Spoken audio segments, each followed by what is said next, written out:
জয়পুর নামের এক জঙ্গলে টুনিম এবং তার স্ত্রী টুনি তাদের দুই সন্তান টুনিকা এবং টুনটুনের সাথে থাকত। যদিও টুনি টুনিকার নিজেরই মা, তাও টুনি নিজের দুই সন্তানকে দুরকম চোখে দেখত। একদিকে টুনি টুনটুনকে খুবই ভালোবাসত, আর অন্যদিকে টুনিকাকে খুবই তাচ্ছিল্যের চোখে দেখত।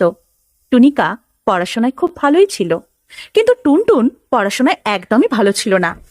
টুনিকা প্রতি ক্লাসে প্রথম হতো, কিন্তু টুনটুনের পড়াশোনার প্রতি কোনো মনই ছিল না। ও সমস্ত দিন শুধু খেলে বেড়াতো আর বাড়ির সব জিনিস ভাঙচুর করত। কিন্তু তা সত্ত্বেও টুনি টুনটুনের সাথে খুব ভালো ব্যবহার করত, কিন্তু টুনিকার সাথে খুবই খারাপ ব্যবহার করত। এই সব দেখে টুনিকার খুবই মন খারাপ করত। সে মনে মনে খুবই দুঃখ পেত। এইভাবেই দিন চলে যাচ্ছিল। একদিন টুনিকার খুব শরীর খারাপ করে এবং জ্বর আসে। এদিকে টুনিকাকে এত বেলা পর্যন্ত শুয়ে থাকতে দেখে টুনি খুব রেগে যায়। তখন সে টুনিকার কাছে গিয়ে টুনিকাকে খুব বকাঝকা করতে থাকে। তোর সাহস কি করে হলো এতক্ষণ শুয়ে থাকার? এত কাজ কে করবে? চল তাড়াতাড়ি ওঠ, অলস কোথাকার। কালকের বাসন পড়ে আছে, ওগুলো মাজার পরে কাপড়ও কাচতে হবে। এবার উঠে উদ্ধার করো, নাকি আমার মুখটাই দেখতে থাকবি? টুনিকা খুবই অসুস্থ বোধ করতে লাগলো, কিন্তু সে মুখে কোনো কথাই বলল না। উঠে নিজের কাজ শুরু করে দিল। তখন তার পিতা টুনিম বাড়ি এসেছিল। নিজের বাবাকে দেখে সে কাঁদতে শুরু করলো। বাবা, আমি কিছুতেই বাড়ির কাজ করতে পারছি না। আমার শরীরটা খুবই খারাপ। মাকে বলো না যেন আজকে আমাকে ছেড়ে দেয়। আরে বাবা, কি হলো? এ কি, তোর গায়ে তো প্রচন্ড জ্বর। তোর তো শুয়ে থাকা উচিত। তুই কাজ করছিস কেন? কে বলেছে তোকে কাজ করতে? মাই বলেছে। আমি তো রোজই মায়ের কাজ করে দিই, কিন্তু আজকে আমার হাত পা চলছে না।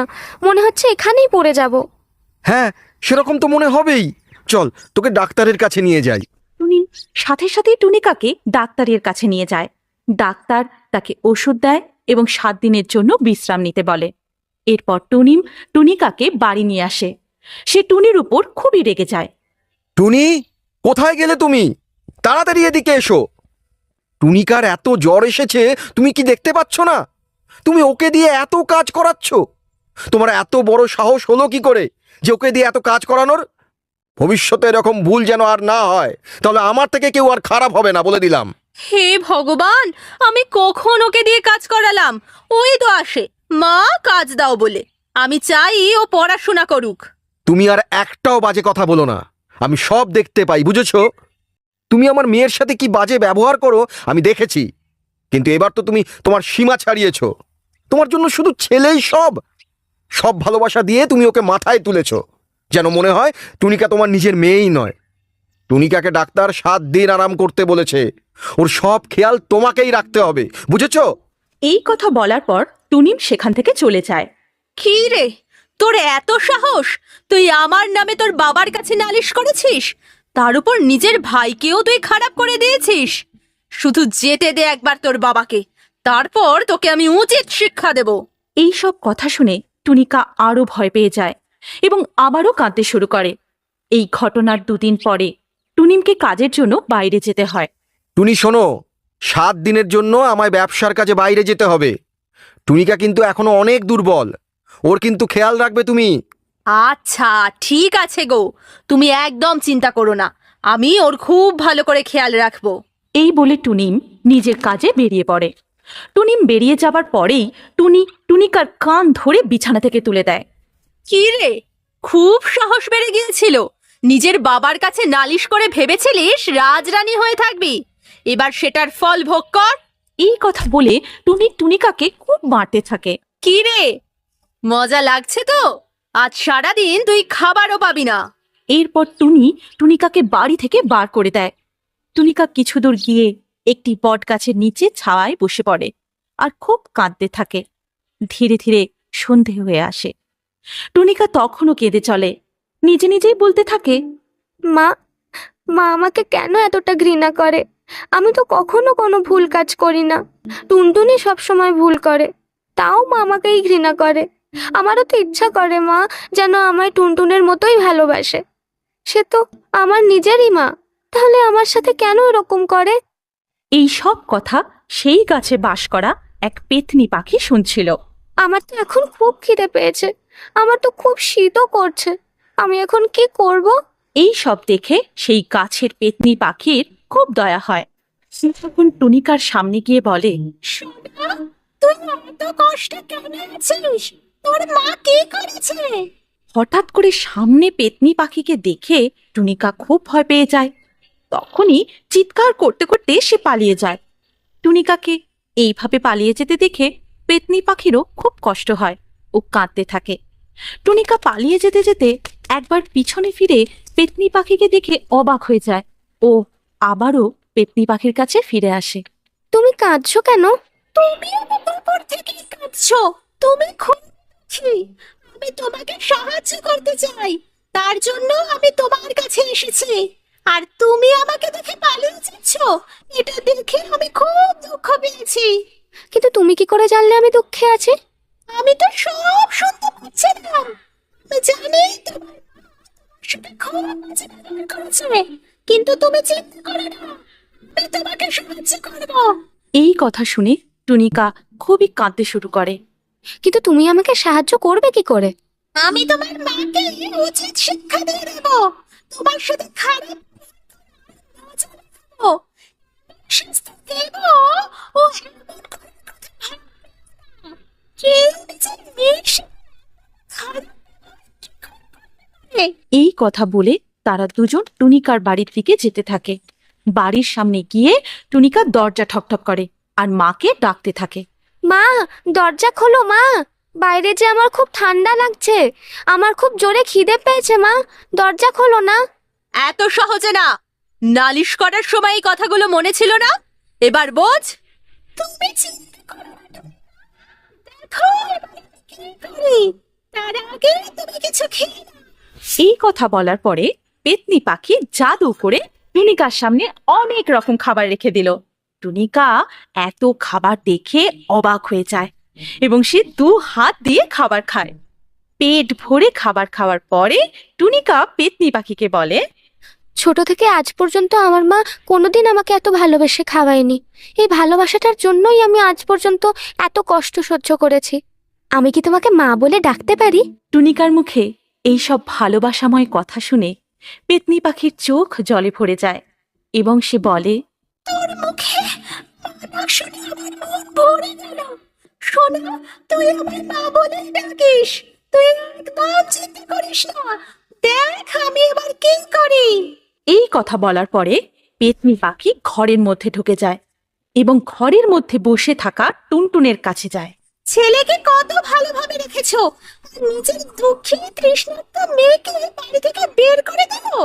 দেখ আমি তোর ছেলের পেটে এমন ব্যথা করে দেব, তুই ছটফট করতে থাকবি। এই কথা বলে পেতনি পাখি জাদুর সাহায্যে টুনটুনের পেটে ব্যথা শুরু করে দেয়। মা, হঠাৎ করে পেটে খুব ব্যথা করছে। মা, আমি আর সহ্য করতে পারছি না, কিছু করো মা। আরে, আমার ছেলেটার কি হলো? হঠাৎ কি করে এত পেটে ব্যথা করছে? আমি তো খাবার ভালোভাবে বানিয়েছি। চল বাবু, আমি তোকে এক্ষুনি ডাক্তারের কাছে নিয়ে যাচ্ছি। তখন টুনি টুনটুনকে নিয়ে ডাক্তারের কাছে যায়। ডাক্তার তাকে ওষুধও দেয়, কিন্তু তাতে টুনটুনের শরীর একটুও ভালো হয় না। পেতনি পাখি তার শরীর দিনের পর দিন আরো খারাপ করে দিতে থাকে। এটা দেখে টুনি আরো দুঃখী আর চিন্তিত হয়ে পড়ে। আরে হে ভগবান, আমার ছেলেটার কি হচ্ছে? এত কিছু করছে তা ওর শরীরটা একটু অসুস্থ হচ্ছে না। আমি কি করব? এটা নিশ্চয়ই ওই মুখ পড়া টুনিকার অভিশাপ লেগেছে। ও নিজের ভাইকেও ছেড়ে দিচ্ছে না। এই কথা শুনে পেতনি পাখি খুব রেগে যায় আর সে টুনির সামনে প্রকট হয়। কেমন লাগছে? নিজের ছেলের শরীরটা খারাপ হলে তো তুই কেঁদে যাচ্ছিস। এবার দেখ আমি তোর ছেলের সাথে কি করি। আরে পেতনি, পেতনি পাখি, তুমি আমার ছেলের পিছনে কেন পড়ে আছো? আমার ছেলে তোমার কি ক্ষতি করেছে? মেয়ের সাথে সৎ ব্যবহার করিস, ওকে এত কষ্ট দিস, নিজের দুটো বাচ্চার সাথে ভেবে তুই যতক্ষণ টুনির বাড়িতে থেকে ওর থেকে ক্ষমা চাচ্ছিস, ওকে ভালো রাখছিস, ততক্ষণ তোর ছেলে শাস্তি পাবে। আমাকে এবারের মতো আপনি ক্ষমা করে দিন। আমি নিজের ছেলের ভালোবাসায় অন্ধ হয়ে গিয়েছিলাম। সত্যি আমার খুব বড় ভুল হয়ে গেছে। আমি এক্ষুনি গিয়ে টুনিকার কাছে ক্ষমা চাইছি। এই কথা বলে টুনি নিজের মেয়ের কাছে গিয়ে ক্ষমা চায় এবং তাকে আদর করতে থাকে। সেই দিনের পর থেকে টুনি নিজের মেয়ের সাথে খুব ভালো ব্যবহার করত।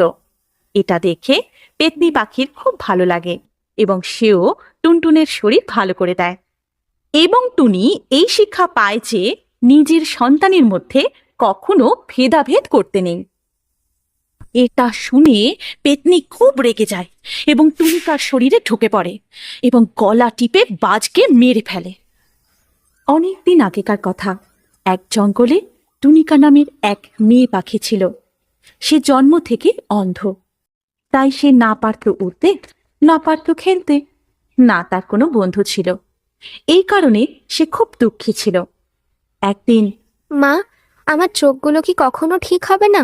আমি কি তোমায় আর বাবাকে কখনো দেখতে পাবো না? এই পৃথিবীটাও কি সারা জীবন আমার কাছে অন্ধকার থাকবে? না সোনা, এমন বলে না। তোর বাবা তো পাশের জঙ্গলে বড় ডাক্তারকে দেখিয়েছে। এবার শুধু তোর জন্য চোখ পাওয়া যাক, তারপর তুইও এই পৃথিবীর আলো দেখবি সোনা। তোর বাবা তো আজও পাশের শহর জঙ্গলে গেছে ডাক্তারের সাথে দেখা করতে। ঠিক সেই সময় টুনিকার বাবা টুনিম বাড়িতে আসে। আরে টুনিকার মা, কোথায় তুমি? আরে শোন মা, আজকে আমি খুব খুশি রে। মনে হচ্ছে পুরো জঙ্গলটাকে মাথায় তুলে নাচি। আরে কি হয়েছে? তুমি এত খুশি হচ্ছ কেন? আরে ভগবান আমাদের কথা শুনেছে গো। কালকেই আমাদের পাশের জঙ্গলে যেতে হবে। টিয়া ডাক্তার চোখের খোঁজ পেয়েছে। এবার আমাদের টুনিকা মা পৃথিবীটা দেখতে পাবে। কি সত্যি বাবা? আমি তোমাকে, মাকে আর এই পৃথিবীটাকে দেখতে পাবো? আমার তো বিশ্বাসই হচ্ছে না। পরের দিন সকালে তারা তিনজনে মিলে পাশের শহর জঙ্গলে যায়। টুনিকার অপারেশনও হয়ে যায়। টুনিকা, তোমার চোখের অপারেশন সফল হয়েছে। ব্যাস কিছুদিনের মধ্যেই তোমার চোখের পট্টি খুলে যাবে। তখন তুমিও এই পৃথিবী দেখতে পাবে। আচ্ছা মা, তুমি সবার প্রথম কাকে দেখতে চাও? আমি সবার আগে নিজের বাবাকেই দেখতে চাই গো ডাক্তারবাবু। টুনিকা খুব ধীরে ধীরে নিজের চোখ খোলে। চোখ খোলার সাথে সাথেই সে একটি পেতনিকে দেখতে পায়। তাকে দেখে টুনিকা ভয় পায় এবং চিৎকার করে ওঠে। সে তার নিজের চোখ বন্ধ করে নেয়। সেই ঈগল পেতনিও উধাও হয়ে যায়। এই ভয়ঙ্কর চেহারা কে? কে এটা? আমি তো তোর বাবা রে মা। তুই আবার কাকে দেখলি? কিছু না বাবা, আমার কোনো ভুল ধারণা হবে। হাসপাতাল থেকে বাড়ি ফেরার পরেও টুনিকা বারবার সেই ঈগল পেতনিকে দেখতে পাচ্ছিল। এর ফলে সে সব সময় ভয় থাকত। কিন্তু টুনিকা কাউকে কিছু বলেনি। টুনিকার অবস্থা দেখে টুনিকার মা বাবা চিন্তিত হয়ে পড়েন। তাই তারা এক তান্ত্রিক বাবাকে ডাকেন। আমি থাকতে কোনো ভূত প্রেত এখানে আসতে পারবে না। সবাই তো আমায় ভয় পেয়ে দৌড়ে পালায়। কেউ কেউ তো আবার আমার কাছে প্রাণের ভিক্ষাও করে। বাবা, আপনি আপনার প্রশংসা বন্ধ করুন আর আমাদের সমস্যার কোনো একটা সমাধান করুন। তাড়াতাড়ি দেখুন আর বলুন আমাদের মেয়েটা এমন ভয় পেয়ে থাকে কেন। হ্যাঁ হ্যাঁ, অবশ্যই মা। এরপর তান্ত্রিক ধ্যানে বসে দেখার চেষ্টা করে যে সমস্যাটা কোথায়। কিন্তু কিছুক্ষণ সে ধ্যানে বসার পরেই নিজেই ভয় পেয়ে যায়। আরে মা, এ তো কোনো পেতনি ছায়া মনে হচ্ছে। এই পেতনি তো খুব ভয়ঙ্কর। আমি কিছুই করতে পারবো না এর। আর কিছুক্ষণ যদি আমি থাকি তাহলে ও আমাকেই মেরে দেবে। এই কথা বলে তান্ত্রিক তাড়াতাড়ি সেখান থেকে চলে যায়। সেদিন রাতে যখন টুনিকা নিজের ঘরে শুয়েছিল, তখন সেই পেতনি সেখানে উপস্থিত হয় এবং টুনিকাকে ডাকতে থাকে। শব্দ শুনে টুনিকা ঘুম থেকে উঠে পড়ে এবং পেতনিকে নিজের সামনে দেখে ভয় পেয়ে যায়। কে তুমি? হাসপাতাল থেকে আমার পিছনে কেন পড়ে আছো? তুমি আমার থেকে কি চাও?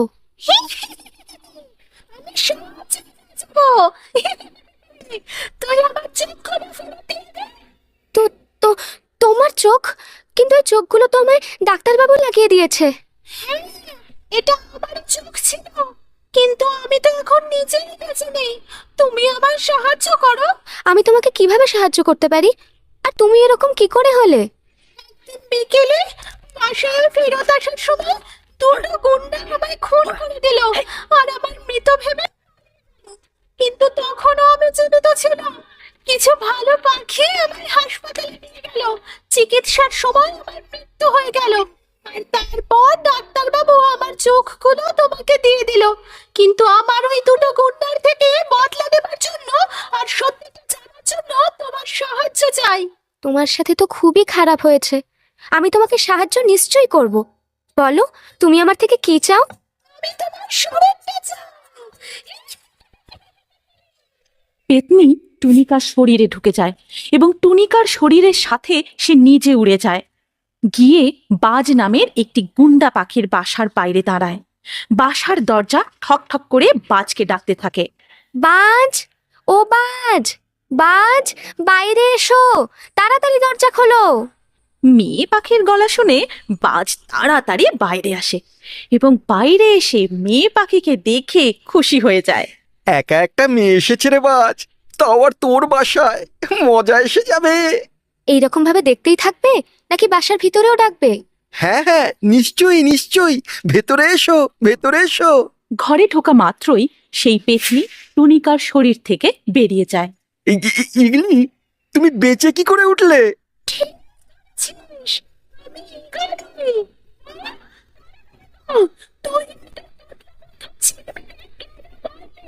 তুই তো আমার ঠিক করে চিনিস না। এটা তো তোমায় চিলি বলতে পারবে, আমি তো সেটাই করি যেটা চিল আমায় করতে বলে। এটা শুনে পেতনি খুব রেগে যায় এবং টুনিকার শরীরে ঢুকে পড়ে এবং গলা টিপে বাজকে মেরে ফেলে।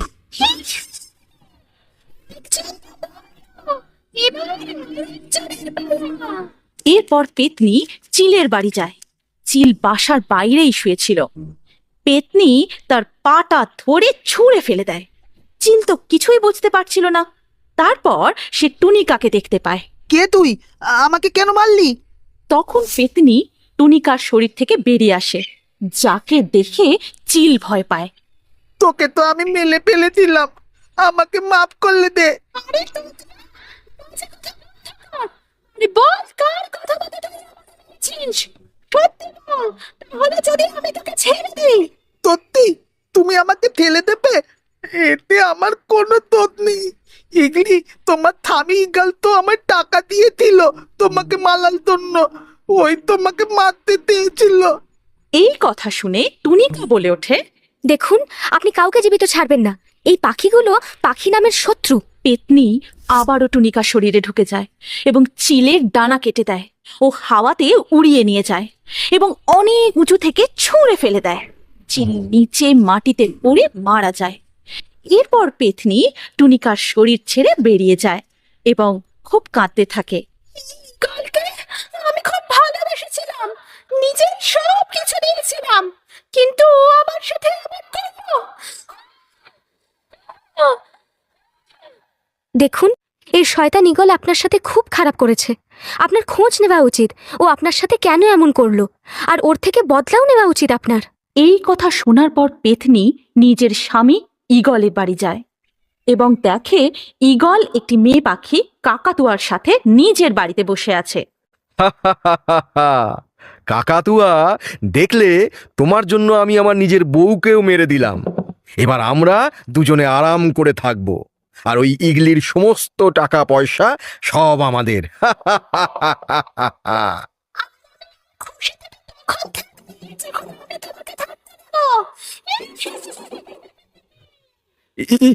ইগলি, আমায় ক্ষমা করে দাও, আমি তো এই মেয়েটার ভুল বোঝানোতে এসে গেছিলাম। আরে আরে, তুমি তো আমার মন, আমার জান। এইসব কথা শুনে সেই কাকাতুয়া পাখিটি ভয় পেয়ে যায়। দেখুন, আমি কিছু করিনি, সবকিছু ঈগলই করেছে। আমাকে যেতে দিন, যা কিছু করার এই ঈগলের সাথে করুন, আমায় ছেড়ে দিন। এখন আমি আর দাঁড়াবো না। এখন আমি পেতনি, যে মেয়েটার জন্য তুই আমাকে মেরে দিলি, এখন সে তোকে ছেড়ে দিচ্ছে। এই কথা বলে পেতনি ঈগলের মাথা ধর থেকে আলাদা করে দেয় এবং মেয়ে পাখি কাকাতুয়ার দিকে এগোতে থাকে। আমাকে ক্ষমা করে দাও, আমি এরকম ভুল আর কখনো করব না, আমায় ছেড়ে দাও। সব সমস্যার মূলে সবকিছু তুই শাস্তি পাবি, কিন্তু ভয় পাস না, আমি তোর প্রাণ দেব না। এই কথা বলার পরেই পেতনি সেই কাকাতুয়ার মুখে আঁচড় কেটে দেয় এবং তাকে দেখতে খুব কুৎসিত হয়ে যায়। টুনিকা, তুই আমায় অনেক সাহায্য করেছিস। এই চোখগুলো তুই রাখ, আর পুরো দুনিয়া দেখ যেটা আমি দেখতে পাইনি। এরপরে পেতনি সেখান থেকে অদৃশ্য হয়ে যায় এবং টুনিকা তার মা বাবার সাথে সুখে থাকে।